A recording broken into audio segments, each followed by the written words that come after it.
Hey, good morning, guys. Happy Thursday. Purpose of this video is we're gonna take a look at some excerpts from the book *The Jungle* by Upton Sinclair. So this was a nonfiction book that was written. None of the stuff that you're going to read today was made up. It's all real, and it's all very, very gross.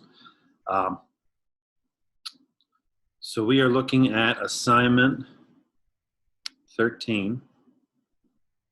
Here on Google Classroom, and you'll see that there is an attached document. So the directions read, so you're going to read two. There are 3 documents attached. You're going to read 2 of them. You're just going to select 2 of them, and you're going to mark the text with connections, main ideas, reactions. I think you'll have a lot of reactions to this.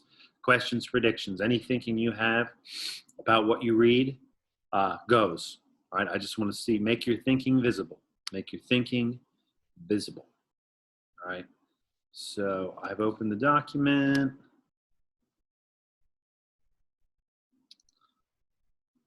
Whoops.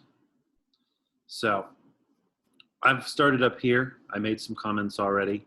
So this here at the top is background information. Always read your background information, okay? It gives you important information that will help you understand what the text is saying before you even read it, okay? So the following excerpts are from *The Jungle* by Muckraker, okay? Now, we were nice enough here to tell you what a muckraker is, because you probably never heard that word before. So they are reform, okay? And I highlighted that because I remember that reform means change. A change-minded journalist in the progressive era in the United States who exposed established institutions and leaders as corrupt. I see the word corrupt. I've heard it before. I'm not totally sure what it means. So I went ahead and I looked it up. So corrupt means like you're up to no good. So these leaders are up to no good. And these journalists with the newspapers and the magazines want to expose them. So he described filthy conditions of the meatpacking industry. That goes on and on and on.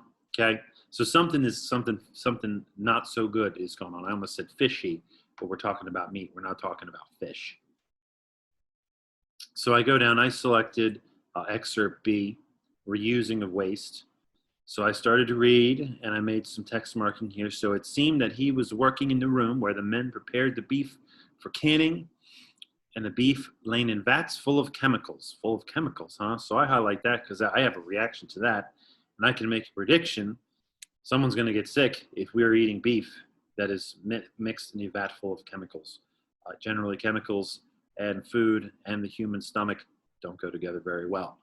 And men with great forks, big fork, speared it out and dumped it into trucks. So I can also have a reaction if they're just taking a giant fork and putting meat into a truck.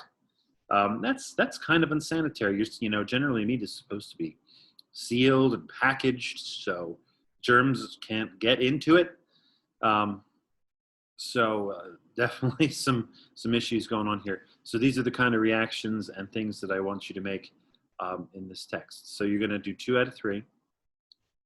And then you're going to go ahead and jump to assignment 14. Use your text marking and your comments to complete these 2 go-formative questions, okay? And that's all you have to do. Very, very simple. Just requires some focus. And you guys can take care of this assignment, and I'll get it graded for you ASAP. All right. Good luck.